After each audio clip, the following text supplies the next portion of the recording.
quisiera que mantengan sus Biblias abiertas en este pasaje del primer libro de la Biblia, de Génesis. Y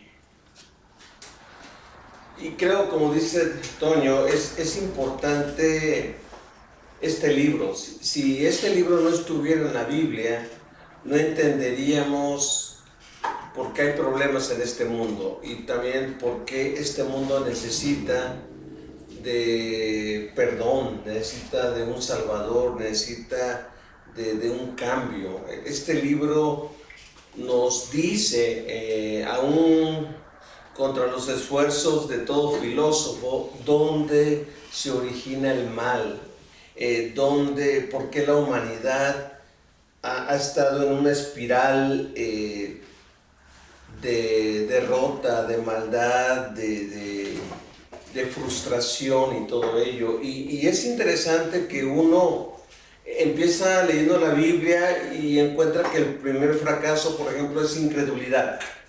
Es incredulidad y es desobediencia en algo aparentemente tan pequeñito como es comer un fruto. Sin embargo, la profundidad de este mal es en incredulidad, en no creerle a Dios lo que Él nos pide, lo que Él nos recomienda, y al no creerle, desobedecerle. Ya en el capítulo 4 ya vemos el primer asesinato, ya vemos algo más grave, ¿no?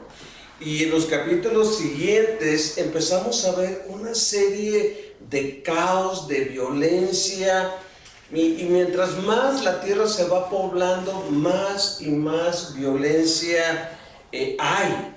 Y tal vez uno pueda pensar, qué desgracia, qué tragedia el mundo de nuestro Dios, le fue de las manos todo. Sin embargo, yo pongo en esta introducción que ustedes pueden ver, yo puedo decir que ya desde el capítulo 3 de este primer libro de la Biblia, ya hay un protoevangelio, la palabra proto pues significa primero, ya hay un primer mensaje de buenas noticias que nos reconfortan. Ahorita voy a explicar por qué es un protoevangelio, por qué es el primer, o por qué desde la antigüedad muchos cristianos le han llamado, antes de que se escribiera el Nuevo Testamento, ya en el primer libro de la Biblia, ya se nos habla de buenas noticias, se nos habla de que la maldad no va a triunfar. Ciertamente los primeros libros de Génesis, los primeros capítulos de Génesis nos hablan del fracaso de la humanidad ante los propósitos de vida, de prosperidad, de protección, de cuidado, de armonía en los propósitos eternos de Dios. Podemos ver que nada toma por sorpresa a nuestro Dios soberano. Él sigue teniendo control de su mundo. Y desde Génesis 3 nos habla de esta buena noticia que tiene su cumplimiento en la Navidad, en lo que decimos el nacimiento del Mesías, el nacimiento de nuestro Señor Jesucristo. Yo por eso, no siendo tan original, yo a este mensaje le llamé el protoevangelio o el primer evangelio, la primera buena noticia de parte de Dios para con nosotros. ¿Por qué es importante desde iniciando diciembre prepararnos para lo que se celebra tradicionalmente el 24 o 25 de diciembre? Porque desgraciadamente en muchas familias y en muchas comunidades estos tiempos son tiempos tristes, son tiempos de depresión, son tiempos de angustia, son tiempos donde la familia la piensa para reunirse. De repente nos ponemos a escuchar la estación que pone pura música navideña, ¿no? Y es interesante que al escuchar esas canciones navideñas, casi todas hablan de tristeza, casi todas hablan de soledad, hablan de que van a pasar solos, hablan de que están extrañando a la persona querida, hablan de que, que cae nieve y todo esto, pero hablan de un anhelo de gozo, de felicidad y todo ello, ¿no? Y muy pocas de esas canciones, sí hablan de reuniones, hablan de cenas, hablan de comidas, hablan de la familia, pero muy pocas de esas canciones hablan del propósito de la Navidad o del nacimiento, de buenas noticias de aquel que vino a traer salvación a la humanidad, ¿no? Entonces, teniendo en vista esto, yo quisiera explicar por qué llamarle protoevangelio o por qué llamarle a este versículo en especial, el versículo 15, pero ya desde el versículo 14 encontramos buenas noticias, porque es el primer mensaje de buenas noticias que la humanidad recibe. Y yo quisiera, antes de entrar de lleno al primer punto, pero teniendo a la vista este primer punto, yo quisiera que nos diéramos cuenta o reflexionáramos que este mensaje Dios se lo da a la serpiente. O sea, no se lo da al hombre, no se lo da a la mujer. Ya en su momento a cada quien le va a dar un mensaje, pero este mensaje del protoevangelio, de las primeras buenas noticias, se la da al instrumento que fue usado por el maligno. Por lo tanto, yo pienso que es más un mensaje a Satanás, al enemigo, que al propio animal, que era un reptil y que nada más fue un agente, fue algo que fue usado en su momento, pero atrás de ello estaba alguien terrible, ¿no? ¿Y en qué me baso para decir eso? En que en el último libro de la Biblia, Apocalipsis, nos habla acerca de Satanás, nos dice Satanás, la serpiente antigua. En Apocalipsis 12 se nos habla de que Satanás es la serpiente antigua. También se nos habla de que es el dragón que va a ser lanzado, que va a ser derrotado. Así que si bien hubo una victoria de esa serpiente antigua en Génesis, hay una derrota total, algo totalmente completo en el libro de Apocalipsis, ¿no? Al cerrar el mensaje de la Biblia. Entonces, ¿por qué digo que son buenas noticias? Vean lo que dice el versículo 14. El versículo 14 nos dice: entonces el Señor Dios le dijo a la serpiente. Es un mensaje a la maldad, al ser maligno que está usando a este reptil, a este animal. Dice: por lo que has hecho, eres maldita, más que todos los animales, tanto domésticos como salvajes. Andarás sobre tu vientre, arrastrándote por el polvo durante toda tu vida. La Reina Valera 60 dice: polvo comerás toda tu vida, toda tu vida.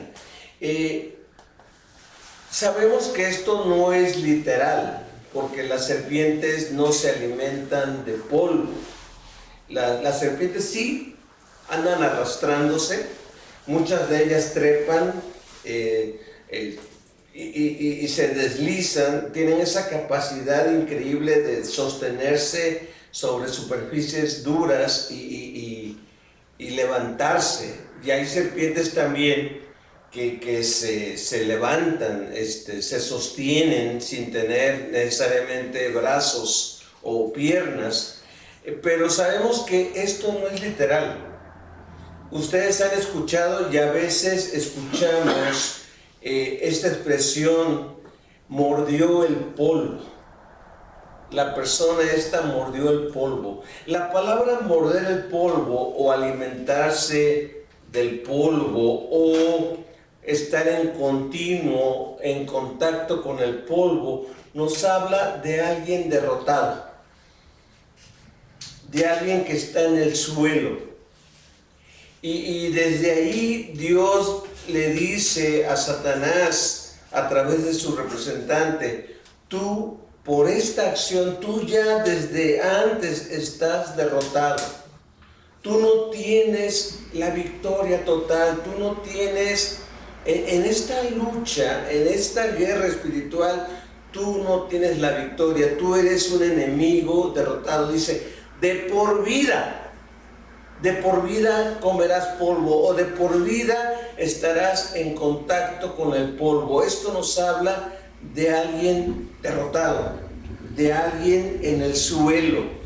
Y esta debe ser nuestra convicción, de que este enemigo que enfrentamos en esta guerra espiritual es un enemigo derrotado, que Dios ha derrotado. Sin embargo, en primer lugar, este mensaje del Evangelio, este primer Evangelio, nos habla de la realidad de una batalla continua que enfrenta la humanidad. Él dice, y fíjense bien el orden en que él dice, pondré enemistad entre ti, serpiente, animal maligno, y la mujer. Los judíos antiguos creían que las serpientes tenían un pleito continuo con la mujer, y la mujer representaba un conflicto con la maldad y todo ello. Yo más que nada quisiera que pensáramos en humanidad. De hecho, Eva, antes de llamarse Eva, se llamaba Isha. Isha era el nombre para varona, porque varón era Ish, varona Isha. Entonces, después Dios dice, tú te vas a llamar Eva, porque vas a ser la madre de todos los vivientes, de toda la humanidad. Entonces, ¿qué significa esto?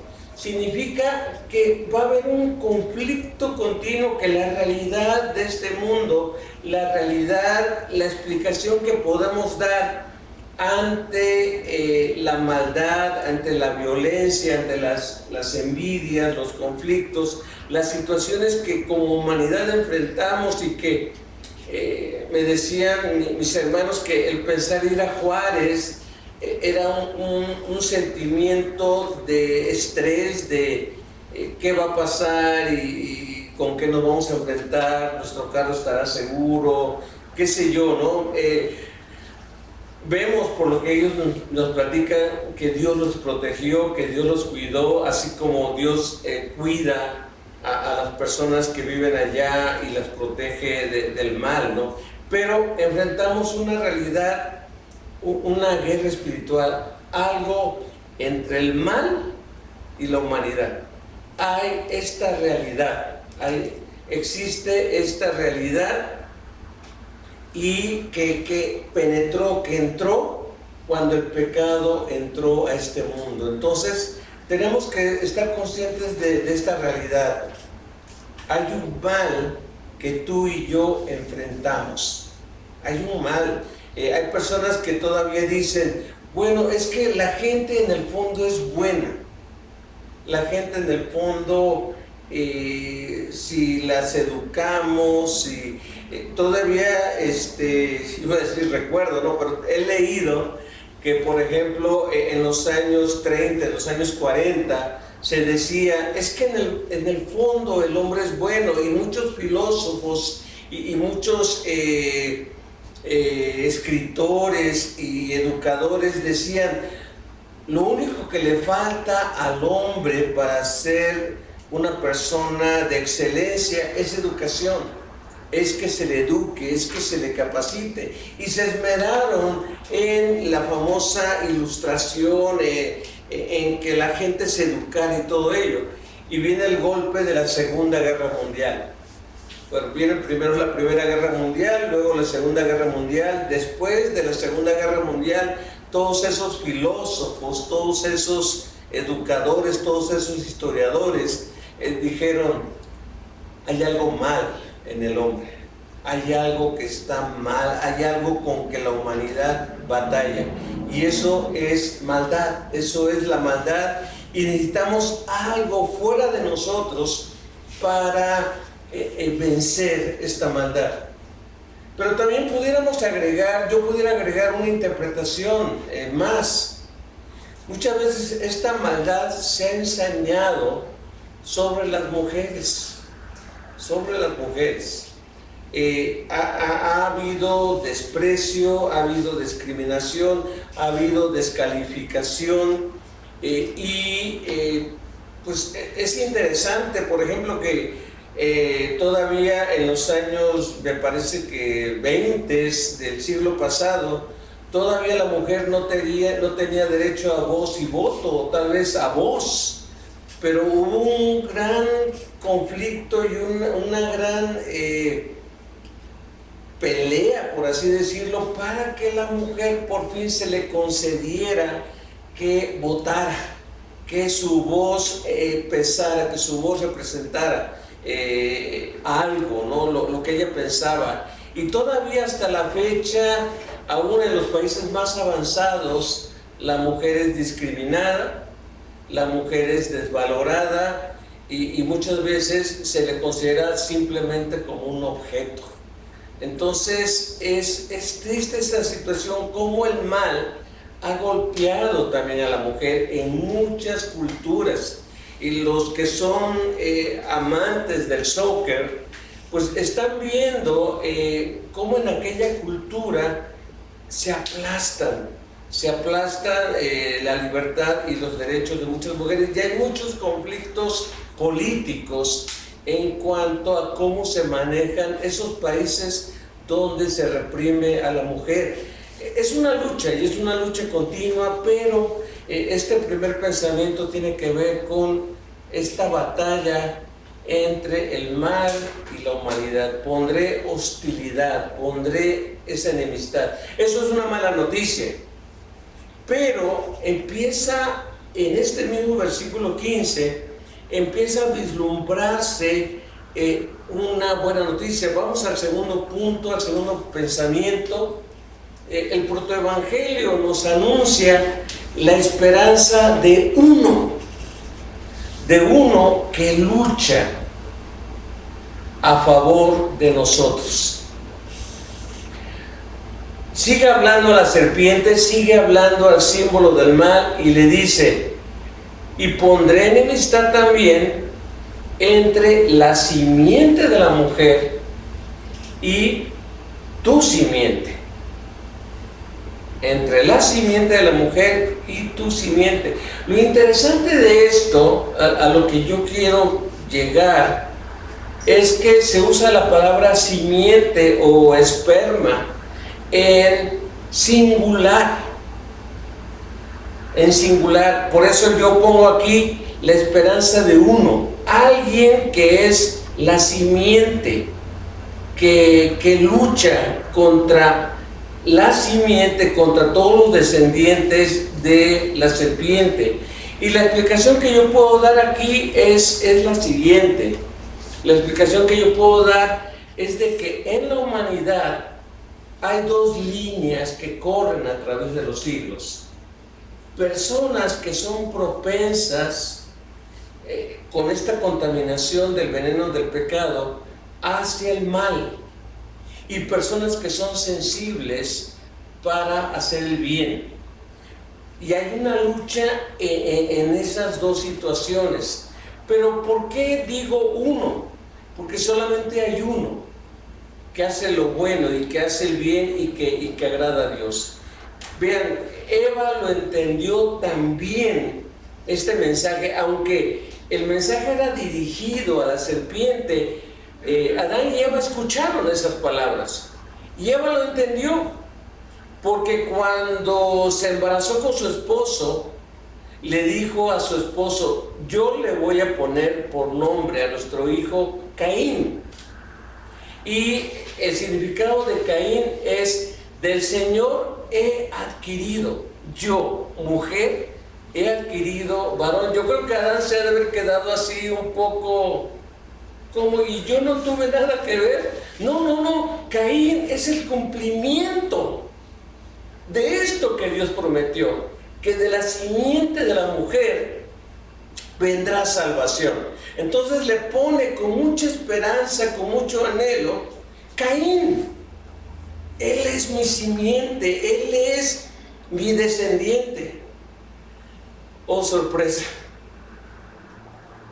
no era Caín, porque dice la Biblia que Caín después tuvo un hermano llamado Abel, y este hermano llamado Abel, su nombre significa suspiro, y su vida tristemente fue como un suspiro. Eran dos hermanos entre varios hijos o muchos hijos que tuvieron ellos dos, que lo que Eva anhelaba, lo que Eva pensaba, es que este muchacho Caín dejó entrar el pecado, dejó entrar la envidia, dejó entrar los celos en su corazón, y tuvo celos y tuvo envidia en contra de su hermano. Entonces dice que un día él, el que se creía que era simiente de la mujer, agarra a su hermano y lo mata. Y esto causó un destrozo en toda la familia. La maldad se estaba multiplicando. Y Adán y Eva, destrozados, tuvieron un siguiente hijo, y a ese hijo le pusieron Set, que significa sustituto, el que sustituye a aquel que va a hacer lo bueno. Y entonces vemos aquí que el mensaje del Evangelio, el mensaje del primer Evangelio, dice que va a haber una enemistad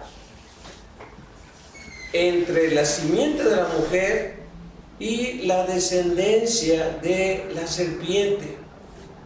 Y está esa lucha a través de los siglos. Yo quiero pensar que muchas mujeres en Israel oraron y anhelaron, así como Eva, que el hijo que tuvieran fuera un hijo que fuera un salvador. La Septuaginta, una versión de la Biblia en griego que se escribió antes de que estuviera Jesucristo, tradujo este pasaje diciendo: Él, hablando de una persona, Él te herirá en la cabeza. La simiente de la mujer, la persona que viene de la mujer, te herirá en la cabeza. ¿Qué significa esto? Que así como el pecado entró por el engaño a la mujer, también a través de la mujer Dios iba a introducir, a través de ella como instrumento, salvación a la humanidad. ¿Y a qué nos referimos con esto? A que iba a venir de una virgen, iba a venir de una doncella que no conocía varón, la simiente de la mujer. Técnicamente hablando, si uno va con un ginecólogo, el ginecólogo va a decir: el que aporta la semilla para la fecundación es el hombre, la mujer no. Pero aquí Dios no se equivoca, Él dice: tiene que ser la simiente, la semilla de la mujer, la que viene a resolver el conflicto de la humanidad. Entonces ya vemos ahí por qué la importancia y necesidad de un nacimiento de una virgen, porque era el cumplimiento de la primera buena noticia que encontramos en Génesis. Entonces vemos esta lucha. Ha habido grandes hombres que aman a Dios, que han sido perseguidos, han sido golpeados, hasta que finalmente llegó el Señor Jesucristo para cumplir esta primera profecía, este primer evangelio, que es la buena noticia. Quiero terminar con este tercer pensamiento. Este tercer pensamiento no nada más nos habla de uno que viene de la mujer, sino que nos habla de la victoria total de aquel que se entregó por nosotros. ¿Y por qué digo que se entregó? Porque vean lo que dice el versículo 15 de este pasaje. Dice, su descendiente, y me gusta cómo lo traduce la Nueva Traducción Viviente, su descendiente, hablando de uno, te golpeará. El descendiente de la mujer te golpeará la cabeza y tú le golpearás el talón. Si ustedes se dan cuenta, en el hebreo es el mismo verbo de golpear, golpear, o de herir, herir. La Nueva Traducción Viviente no le hace mucha justicia a este pasaje, aunque teológicamente podríamos decir que sí, pero la Nueva Traducción Viviente dice, esta te aplastará la cabeza. Dice, y tú, serpiente, le herirás en el talón, Pero en realidad es el mismo verbo. Ella te va a golpear en la cabeza, o él te va a golpear en la cabeza, y tú le golpearás en el talón, en el calcañar. Ambos son golpes, pero lo que sí es cierto es que el golpe en la cabeza es mortal. El golpe en la cabeza es mortal, y por eso estoy de acuerdo, ¿quién soy yo? Pero estoy de acuerdo con Pablo, que Pablo en Romanos 16 dice, y pronto el enemigo será aplastado. El Señor aplastará a Satanás en breve entre ustedes, con ustedes, ¿no? Entonces, hay una lucha, y es una lucha mortal, es una lucha terrible. El enemigo pensó, y esto está incluido en el mensaje del Evangelio, el enemigo pensó que al dañar a la simiente, al descendiente de la mujer, al perseguirlo, al hostigarlo, al bloquearlo, al rechazarlo y finalmente crucificarlo, ganaba esta batalla. Y lo golpeó. Si alguien ha sido lastimado en el talón, me dicen que es una de las heridas, de los dolores más horribles que puede sufrir uno, de hecho muchos deportistas que se lastiman el talón ya no vuelven tan fácilmente a practicar un deporte, ¿no? ¿Dónde se dio este golpe? Este golpe se dio en la cruz, y aparentemente el enemigo pensó que había ganado.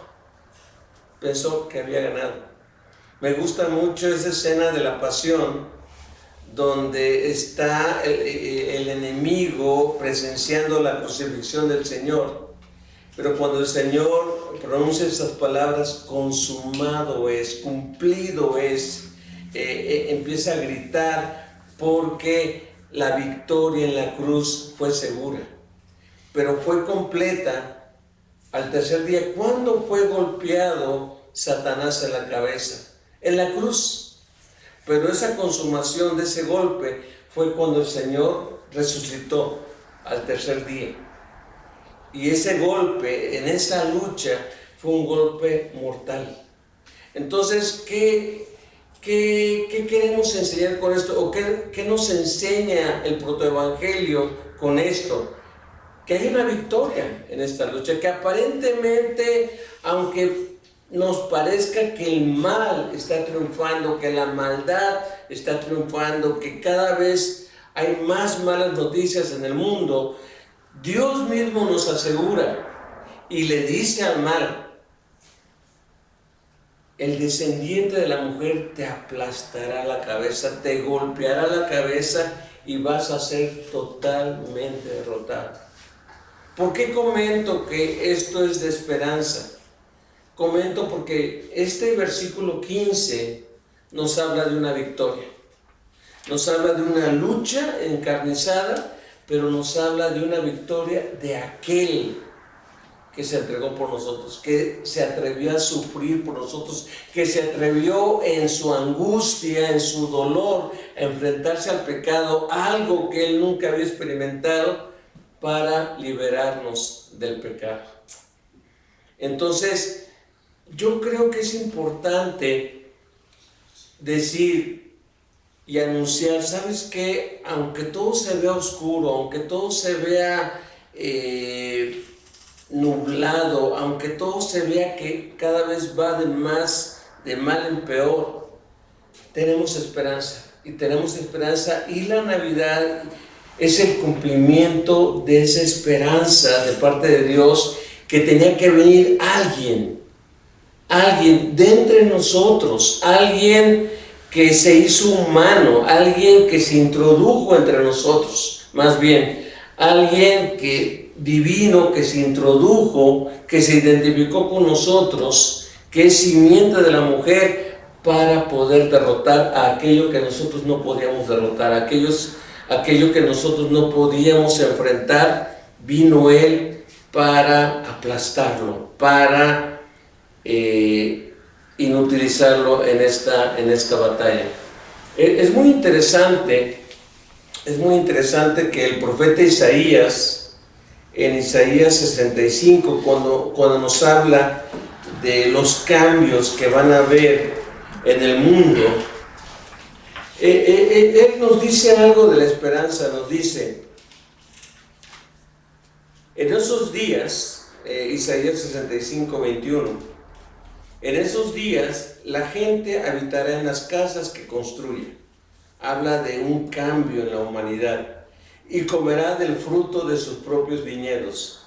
A diferencia del pasado, los invasores no les quitarán sus casas.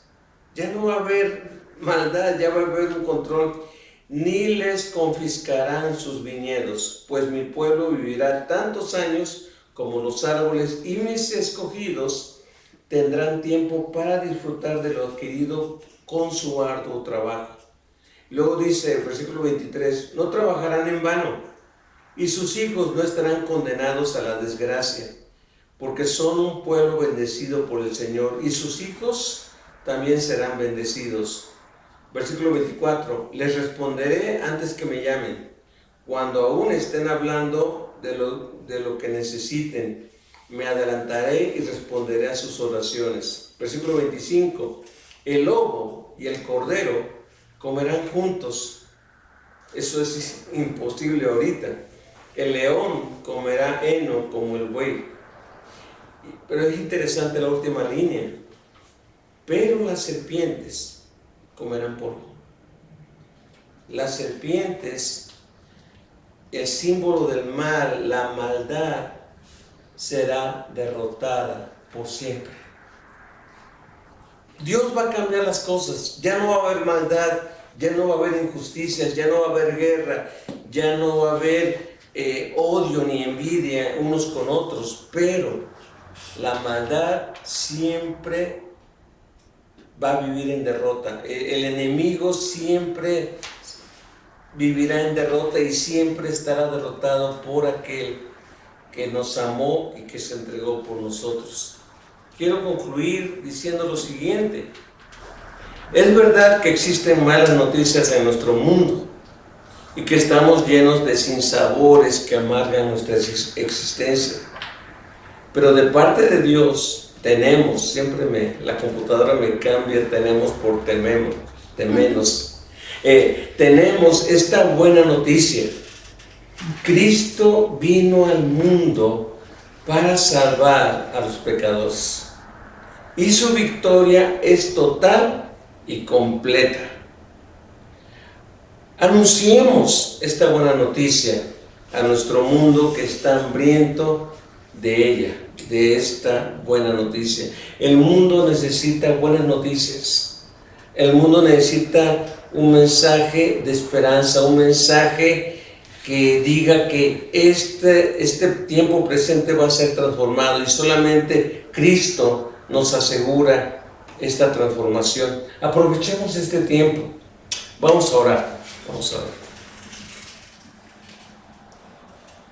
Bendito Señor y Padre nuestro, Confiamos que tu Santo Espíritu nos instruya en tu palabra y nos ilumine para poderla entender.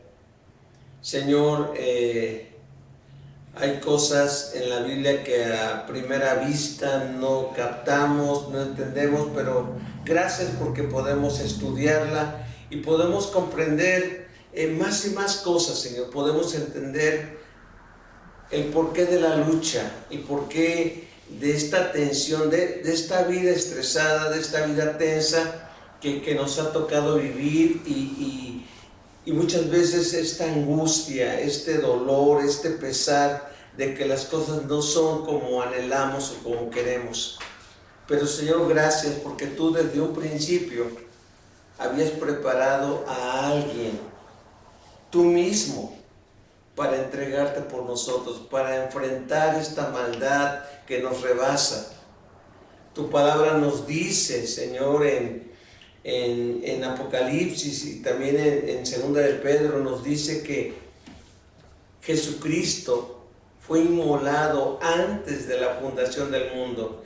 Como un cordero, Él fue sacrificado antes de que existieran todas las cosas. Tú ya te habías dispuesto este sacrificio en esta guerra, en esta lucha, pero también esta victoria, para que fuéramos comprados por ti y para que ahora te pertenezcamos. Señor, ayúdanos a entender las situaciones, ayúdanos a entender los tiempos que vivimos y ayúdanos a abrazar tu victoria, la victoria conseguida en Jesucristo, para enfrentar cualquier cosa que nos toque enfrentar en esta vida. Gracias porque no estamos solos, gracias porque tú estás con nosotros y gracias porque tú ya venciste y nos haces participante de tu victoria. En el nombre de Jesucristo, gracias por este día, Señor. Te alabamos y te bendecimos por ello. Amén.